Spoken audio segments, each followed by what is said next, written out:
Video ini saya buat berawal dari keresahan saya pribadi, di mana masih banyak pekerja dan juga personil K3 yang belum bisa membedakan antara bahaya dan juga resiko. Dan juga tidak bisa membedakan antara insiden, accident, dan juga near miss. Jadi, langsung aja kita tonton videonya.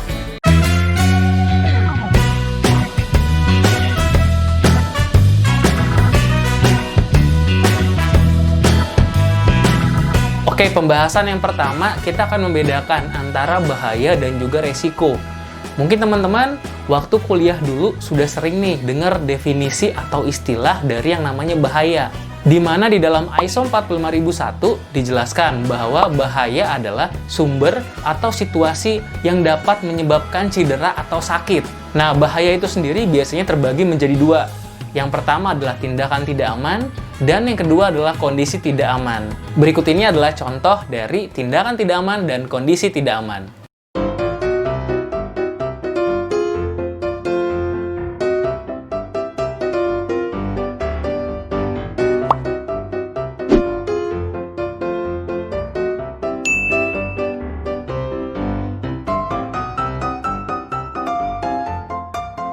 Nah, sekarang kita udah tahu definisi dari bahaya dan juga contohnya.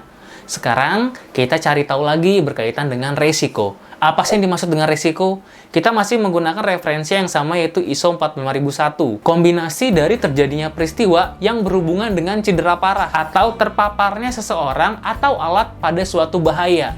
Nah, mungkin kalau teman-teman dengar definisi ini agak sedikit membingungkan. Kalau saya sendiri biasanya mendefinisikan resiko adalah nilai dari suatu bahaya. Itu dibagi menjadi 4. Yang pertama adalah low, kedua medium, ketiga adalah high, dan keempat ekstrim. Jadi, yang dimaksud dengan resiko adalah nilai dari bahaya tersebut. Contohnya, sebagai contohnya untuk memudahkan pemahaman kita. Jika teman-teman melihat ada seseorang pekerja yang bekerja di ketinggian, misalnya di atas 5 meter. Udah kerja di atas 5 meter, area kerjanya tidak ada yang namanya pelindung tepi. Lantai kerjanya tidak stabil. Dan juga pekerja tersebut tidak menggunakan yang namanya body harness. Maka dilihat dari kondisinya, kita bisa menilai bahwa resiko pada pekerjaan tersebut adalah high atau tinggi. Karena berpotensi sekali terjadi kecelakaan dan juga dampak dari kecelakaan tersebut bisa menyebabkan kematian. Jadi kita bisa menilai itu adalah resiko tinggi. Berbeda kalau misalnya kita melihat ada seorang yang bekerja di atas ketinggian hanya 30 cm. Di atas 30 cm dan juga sudah dilengkapi dengan adanya pelindung tepi. Jadi kecil kemungkinan jika pekerja tersebut terjatuh. Maka kita bisa menilai resiko dalam pekerjaan tersebut adalah resikonya rendah. Nah, jadi teman-teman udah bisa melihat ya, bahwa yang namanya resiko adalah nilai dari suatu bahaya. Dilihat dari mana? Dinilai dari tingkat kemungkinan pekerjaan tersebut menjadi kecelakaan, atau dilihat dari seberapa parah cedera atau kerusakan yang timbul jika kecelakaan tersebut terjadi. Jadi itu yang dimaksud dengan resiko. Nah, jadi teman-teman udah paham ya, bahwa bahaya dan resiko itu adalah sesuatu yang berbeda. Tugas kita sebagai seorang K3 apa? Tugas kita sebagai seorang K3 adalah mengeliminasi, menghilangkan bahaya kalau bisa.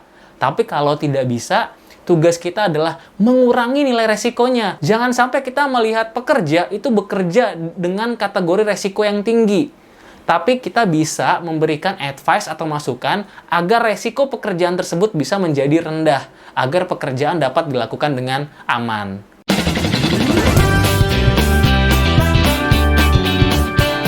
Jadi itu dia teman-teman perbedaan antara bahaya dan juga resiko. Jadi sekarang kita lanjut lagi, yaitu berkaitan dengan perbedaan antara insiden, accident, dan juga near miss. Apa sih perbedaannya? Kita mulai dari yang pertama adalah insiden. Insiden sendiri definisinya adalah kejadian yang tidak diinginkan atau tidak diharapkan yang bisa saja menimbulkan kerugian atau tidak menimbulkan kerugian. Jadi outputnya belum jelas teman-teman. Bisa menimbulkan kerugian, bisa juga tidak menimbulkan kerugian. Itu disebut dengan insiden. Nah, kalau accident, depannya A ya, yaitu adalah kejadian yang tidak diinginkan, tidak diharapkan, yang menimbulkan kerugian. Kalau accident udah jelas bahwa dia menimbulkan kerugian. Kalau near miss, Near-miss adalah kejadian yang tidak diinginkan, tidak diharapkan, tetapi tidak menimbulkan kerugian. Untuk memudahkan pemahaman kita, langsung aja kita lihat contoh video berikut ini.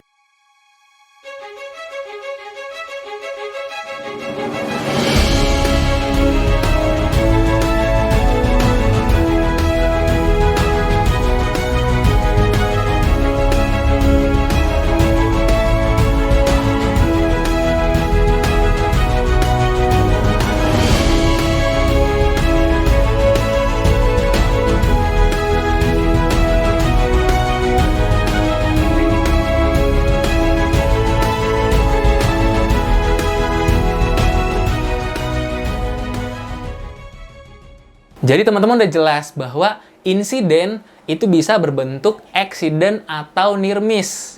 Karena insiden tadi kan sifatnya belum jelas ya, menimbulkan kerugian atau tidak menimbulkan kerugian. Kalau dia menimbulkan kerugian, maka disebut dengan accident. Kalau dia tidak menimbulkan kerugian, itu disebut dengan near miss. Nah, mungkin nanti ada yang bertanya, dari kejadian-kejadian tersebut, kira-kira kejadian apa nih yang wajib diinvestigasi? Apa cuman accident aja karena menimbulkan kerugian? Near miss itu nggak usah diinvestigasi lah, kan nggak menimbulkan kerugian. Kalau ada pemahaman seperti itu salah ya teman-teman.